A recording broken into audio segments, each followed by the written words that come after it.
Hi folks, you're with Tacitus today, your pushback channel, and thank you for joining this audio live stream.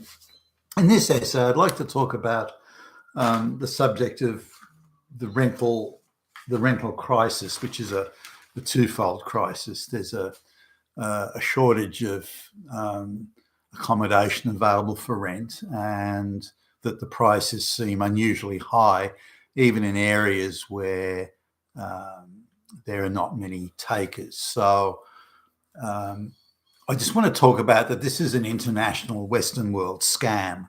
And let's call it what it is, a fucking scam. These prices are not driven by market forces. They're not natural in any way. And they serve to deliver windfall profits to a very small number of people, and including the big banks and the hedge funds and so on. Now, there's a few things to sort of be aware of here, I guess, and I'm going to mention some things that I've mentioned a number of times before. Rents have gone up, or buying a house, it doesn't matter whether you're servicing a mortgage or paying rent, but rents have gone up by at 3 times faster than wages have gone up. So, whereas rents would take up, 20 to 25%, give or take, of your net income 50 years ago. Today, it's 70 to 80% of this is assuming an average wage, 70 to 80% of your net income. So even if you've got a double income household, the amount of your is still, like, if you have 2 incomes instead of 1, because traditionally 50 years ago it was 1 income households. But if you have a 2 income household today, you're still spending 40% of that total on rent, rather than so it's clearly even with a double income family, the rate of the rent has increased by double the rate of your household income, as opposed to the individual breadwinner type income. The propagandists and the government employed statisticians play around with this. They've switched individual income and they switch it around to household income to try and pretend that the difference between today and 50 years ago isn't really that much. But instead of comparing it to 1 income 50 years ago, they're now comparing it to 2 incomes today, and it's still more expensive for the household to pay the rent. So now there's a few things to look at here. The closer you get to the city and the downtown areas and the suburbs that are in the middle distance, but very well served with public transport links, then the rents there aren't necessarily higher than the outer suburbs. They're comparable in many ways. So, but the difference is that 50 people may turn up to view it. So the competition is intense, even though the prices are clearly being controlled. So say for example, there's a two bedroom apartment in a middle distance suburb with excellent transport links and excellent access to shops and so on. That 2 bedroom apartment will be, which will be nice enough, it's got a garage and everything, will be, say, $700 a week. Now, let's go now to an outer suburb, like as in, really on the outer fringe.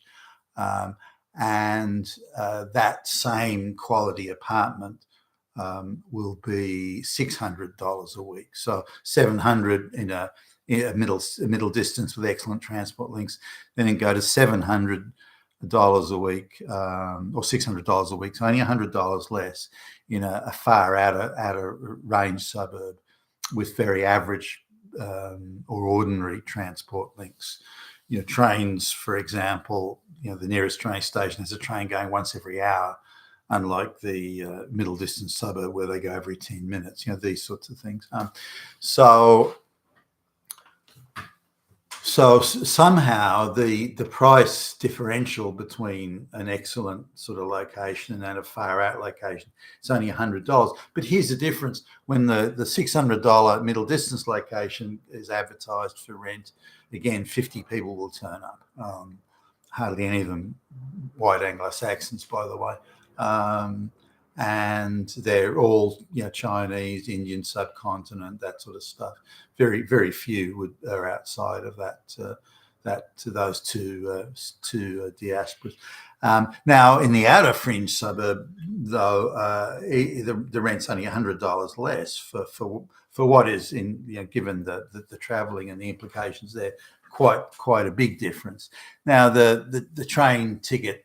If you look at the train ticket per week, if you're still traveling into the city, it's $50 a week extra for the train ticket. So if you live out there in the outer distance as opposed to the middle distance, you're going to be paying $50 a week more in travel, and you're going to be spending, say, 2.5 hours on the round trip as opposed to half an hour on the round trip. So really, the benefit of being out in the outer distance hub is quite minimal.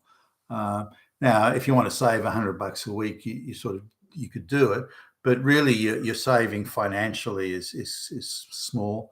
You're saving perhaps $50 a week, and you're spending another 10 hours a week just on traveling. So you're getting up earlier, you're getting home later, you're tired, you haven't got time to maybe prepare your meals, so you're buying takeout food, spending more money on that. So I don't know if there'd be any benefit. But the difference in the $600 property in the outer suburb is when they have the inspection day, maybe one or two people will turn up, maybe none. And strangely, they're prepared to leave that property vacant for however long it takes to get a tenant at that price. So they're only going to rent it. They are rigid. They will only rent it at the advertised price. Now, it can be vacant for 3 months, 4 months. They don't care. They will only rent it at that price. Now, in a market situation where the prices are market driven, if you don't get people coming at $600 a week, and you have it maybe running for a few weeks, or no one's turning up, or one or two people are turning up. And I've made a point of going around having a look at some of these places just so I can be informed about it. Now, you're talking, people that are off their face on drugs. You're not talking the premium level tenant here, far from it. So you drop the rent. If you can't get people to pay $600 a week, then you drop it to $550 or $500. But that's not happening anymore. That's what used to happen. That's what used to happen when market forces decided what it is. But for some reason, the owners of these properties, and very uniformly, and again, in a market-driven economy, you might say, well, this owner doesn't need the money so much, so they'll hang on for the rent. And what's the difference, $50, $100 a week to someone who owns the property? Probably isn't much. I mean, it may be relevant to someone on a lower fixed income in order to afford it, but to the owner of the property, why would they give a shit about $50 or $100 a week? So you would get normally different situations. Some people need the money. Some people have got a mortgage to service. Some people need to get a tenant in quickly to get the cash flow. You would have very different scenarios. And again, it would be a market-driven thing. If you can't get people to come in on that rent, then you lower the rent. That's how it works in a market economy. You charge a rent that people are prepared to pay. It's that simple. Now, that's not happening anymore. So that's probably one of the clearest signs that these things are not market-driven.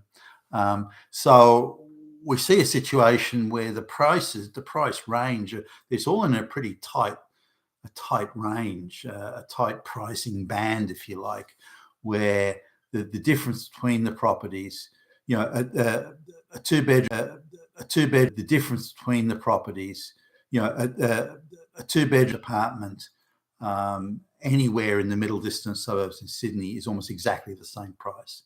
To the dollar. In the outer of suburbs, two-bedroom apartment, one garage. Again, the same pricing. the 3-bedroom freestanding house, same pricing and so on. It's a very tight range of pricing.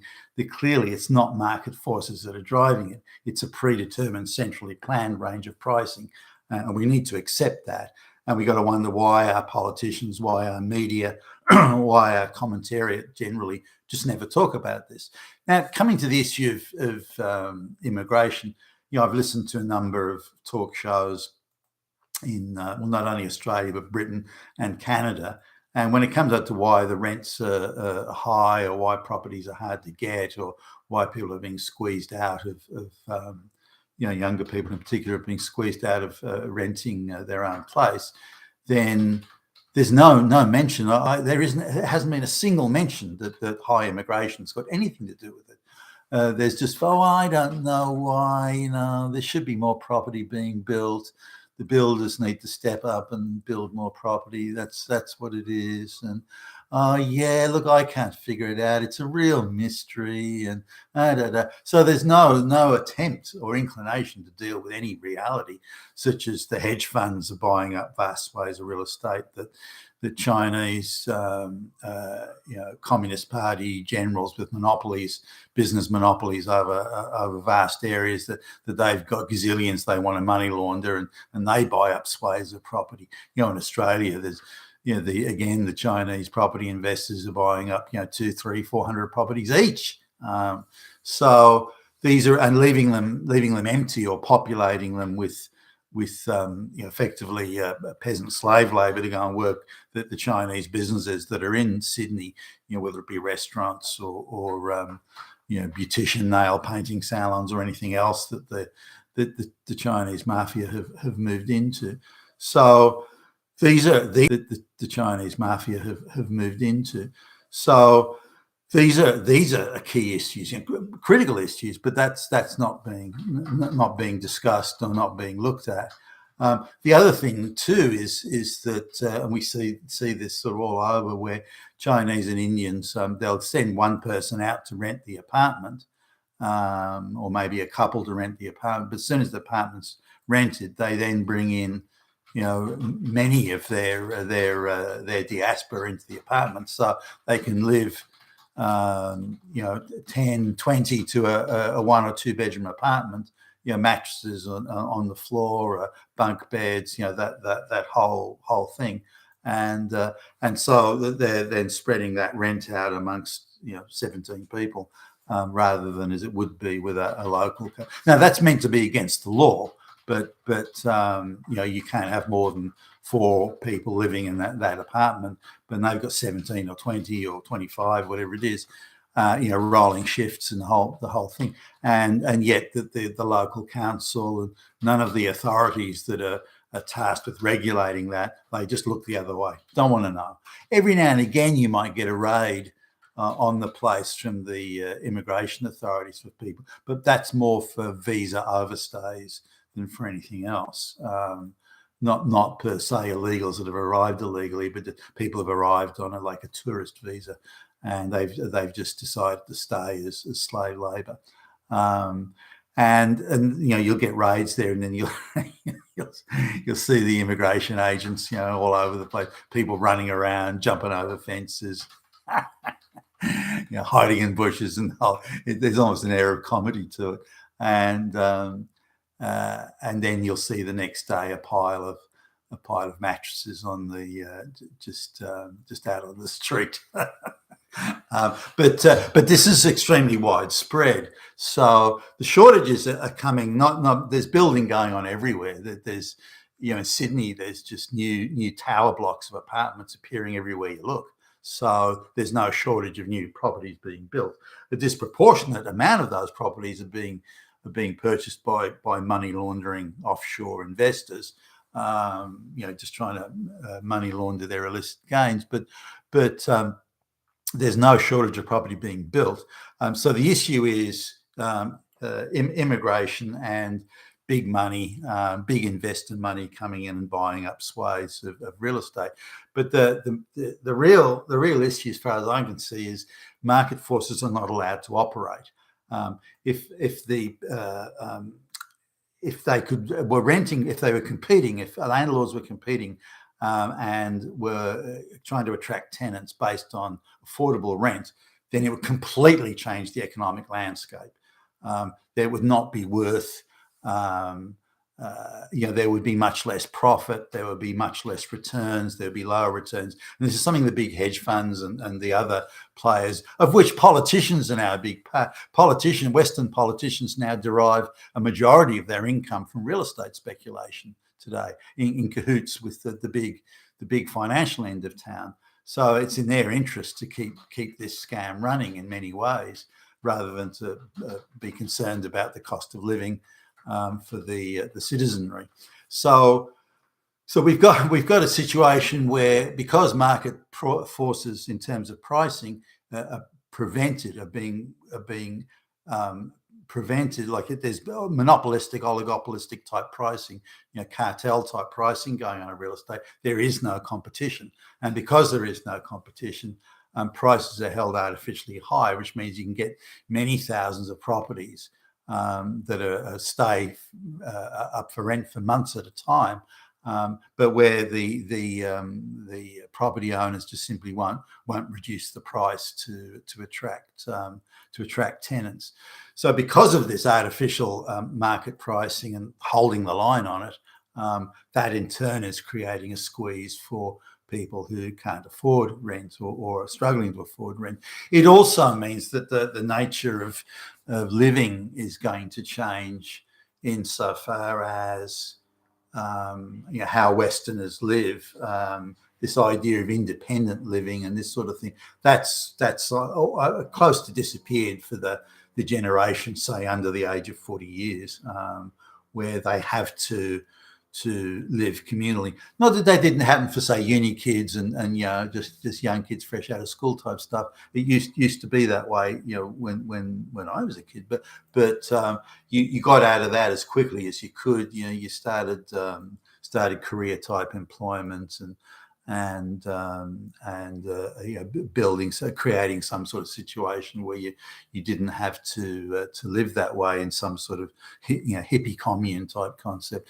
But I think it's returning to that. So if you've got a 3-bedroom house, for example, it's going to need 3 couples in there,